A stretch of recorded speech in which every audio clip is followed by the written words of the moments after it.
As long as I'm President of the United States, Iran will never be allowed to have a nuclear weapon. Good morning.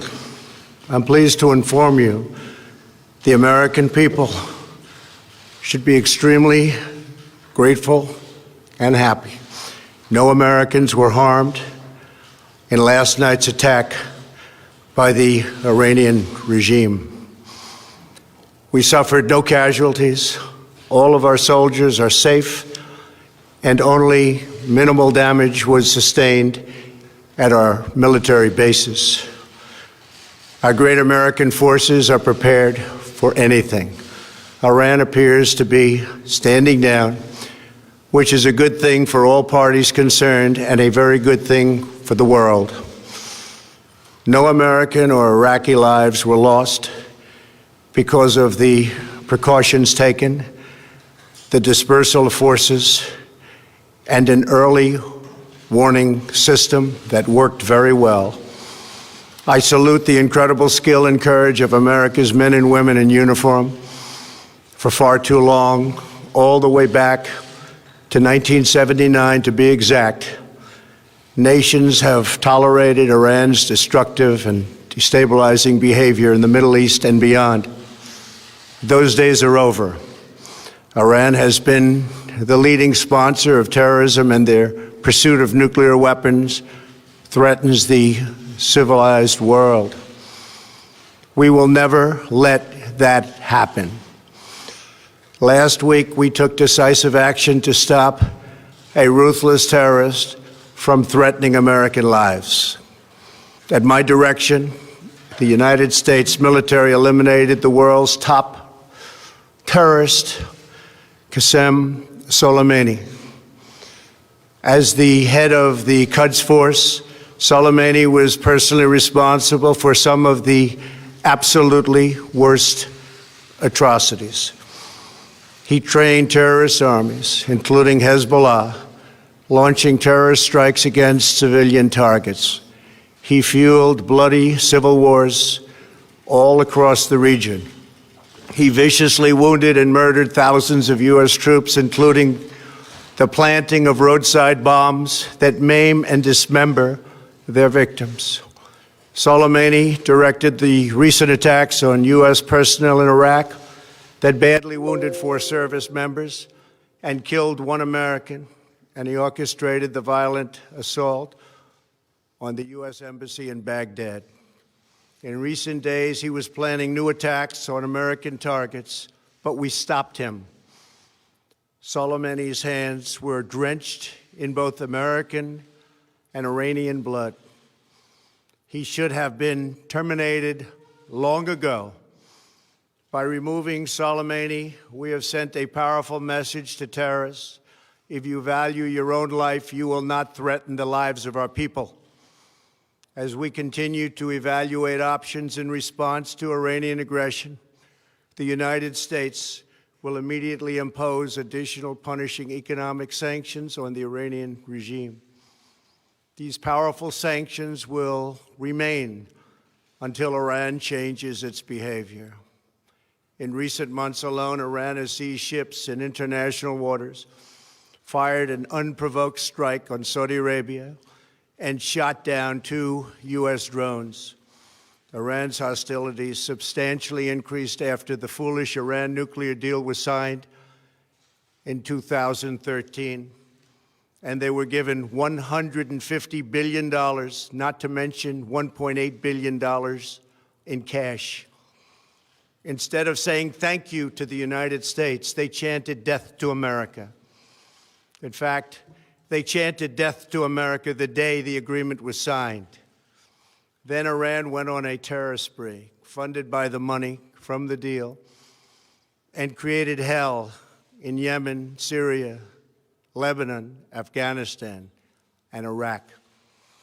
The missiles fired last night at us and our allies were paid for with the funds made available by the last administration. The regime also greatly tightened the reins on their own country, even recently killing 1,500 people at the many protests that are taking place all throughout Iran. The very defective JCPOA expires shortly anyway and gives Iran a clear and quick path to nuclear breakout. Iran must abandon its nuclear ambitions and end its support for terrorism. The time has come for the United Kingdom, Germany, France, Russia, and China to recognize this reality. They must now break away from the remnants of the Iran deal, or JCPOA.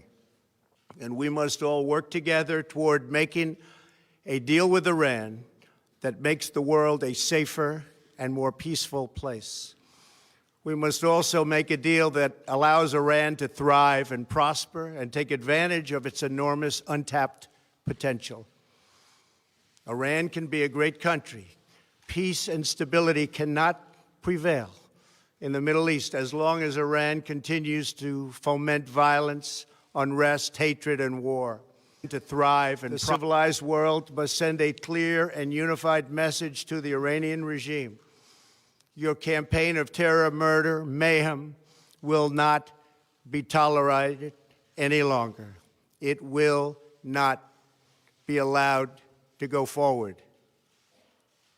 Today, I am going to ask NATO to become much more involved in the Middle East process. Over the last 3 years, under my leadership, our economy is stronger than ever before, and America has achieved energy independence. These historic accomplishments change our strategic priorities. These are accomplishments that nobody thought were possible. And options in the our strategic priorities. These are accomplishments that nobody thought were possible. And options in the Middle East became available. We are now the #1 producer of oil and natural gas anywhere in the world. We are independent, and we do not need Middle East oil. The American military has been completely rebuilt under my administration at a cost of $2.5 trillion. U.S. armed forces are stronger than ever before. Our missiles are big, powerful, accurate, lethal, and fast.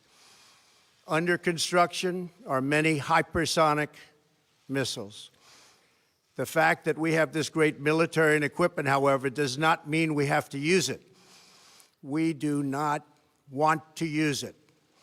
American strength, both military and economic, is the best deterrent.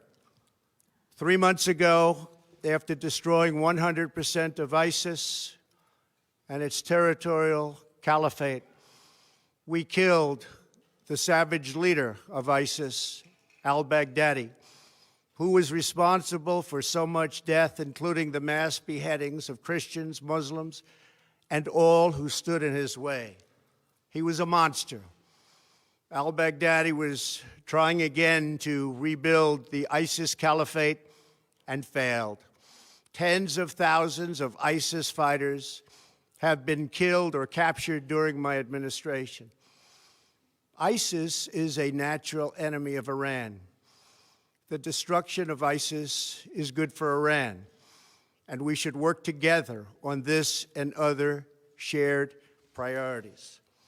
Finally, to the people and leaders of Iran, we want you to have a future, and a great future, one that you deserve, one of prosperity at home and harmony with the nations of the world.